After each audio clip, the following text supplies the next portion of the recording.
Sebelum melanjutkan, jangan lupa subscribe dulu, terima kasih. Bab 153, kecuali Anda membayar harga yang tepat. Ketika Ningsi kembali ke apartemennya, ia segera mengeluarkan sebuah tas kerja logam dari bawah lemari pakaiannya yang besar. Ia kemudian memeriksa dan mengelap semua barang di dalam tas itu dengan saksama. Setelah melirik waktu di ponselnya, Ningsi memasukkan barang-barang itu ke dalam tasnya dan bergegas kembali turun ke bawah. Tidak jauh dari situ, Lu Jingli melapor kepada Lu Tingqiao melalui earphone Bluetooth-nya saat ia mengemudi. Ningsi kembali ke apartemennya dan kembali dalam waktu 5 menit. Kami saat ini berada di Jalan Sijiang, menuju pinggiran kota. Setelah setengah jam berlalu, Ningsi akhirnya berhenti. Lu Jingli melihat rumah-rumah bobrok di sekitarnya dan ekspresinya berubah menjadi terkejut. Bukankah ini tempat tinggal Direktur Properti Zhang Qiang?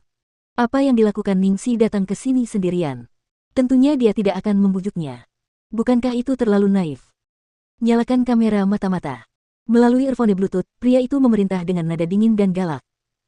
Oh, benar juga. Aku hampir lupa kalau aku punya itu. Lu Jingli buru-buru mengambil laptopnya dari kursi belakang. Bro, tunggu sebentar ya, nanti aku streaming videonya lewat HP-ku. Lu Jingli bahkan belum selesai bicara ketika tiba-tiba ia mendapati laptopnya tidak merespons. Ekspresinya langsung menjadi gelap saat ia berkata tanpa bisa berkata apa-apa, "Bro, kau benar-benar meretas komputerku, sudah kubilang aku akan menggunakan ponselku untuk menayangkan video kepadamu. Bisakah kau berhenti bersikap tergesa-gesa?" Meskipun Zhang Qiang mendapat gaji yang besar dari kru produksi, karena ia suka berjudi, selain tidak memiliki uang tambahan, ia juga memiliki banyak utang. Oleh karena itu, ia tinggal di daerah kumuh di distrik ini. Itulah yang didengar Ningsi tentangnya ketika mendengarkan dia mengobrol dengan orang lain sambil minum bersama kru produksi. Ningsi mengetuk pintu 3 kali. Tidak ada gerakan dari dalam. Ningsi terus mengetuk hingga terdengar suara dentuman dari dalam dan suara sandal bergesekan dengan lantai. Pintu besi berkarat itu didorong terbuka oleh seseorang dari dalam. Siapa gerangan dia? Apakah kamu mencari kematian pagi-pagi begini? Saat sedang berbicara, saat melihat Ningsi berdiri di depan pintunya, ekspresi Zhang Qiang tiba-tiba berubah. Guru Zhang, saya harap Anda baik-baik saja sejak terakhir kali kita bertemu. Ningsi menatapnya, tampak tersenyum lebar.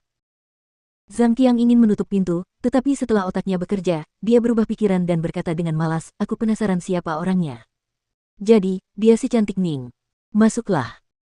Saat memasuki ruangan, tercium bau yang kuat, yang terdiri dari aroma alkohol yang menyengat, kaus kaki yang bau, dan jamur, yang menyerang indera penciumannya. Daya mematikan bau ini dapat dibandingkan dengan bau surströmming dari pagi ini. "Duduklah dimanapun yang kau suka." Zhang Qiang menyalakan sebatang rokok. Matanya yang berlumpur terpaku pada tubuh Ningsi, dengan kurang ajar mengamati setiap bagian tubuhnya. Ningsi duduk di satu-satunya kursi yang tampak bersih di ruangan itu, lalu langsung ke pokok permasalahan, "Jangan bertele-tele. Saya yakin Guru Zhang tahu mengapa saya datang. Saya butuh pernyataan Anda, dan saya butuh Anda untuk mengatakan yang sebenarnya. Ning Xueluo lah yang melakukan semuanya sendiri, dan saya tidak menyuap Anda untuk menyakitinya." Zhang Qiang terkekeh sambil berpura-pura telah melihat apa yang dikatakannya. "Gadis kecil, kau membawa perekam, bukan? Kau mencoba memancing pengakuanku. Hehe, kau terlalu naif.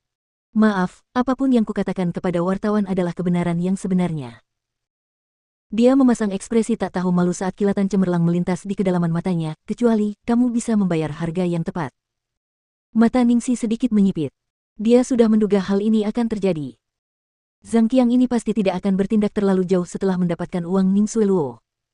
Dia akan terus bertaruh dan kemungkinan besar akan berakhir dengan kehilangan semua uangnya. Dia bahkan mencoba mengambil keuntungan dari kedua belah pihak sekarang.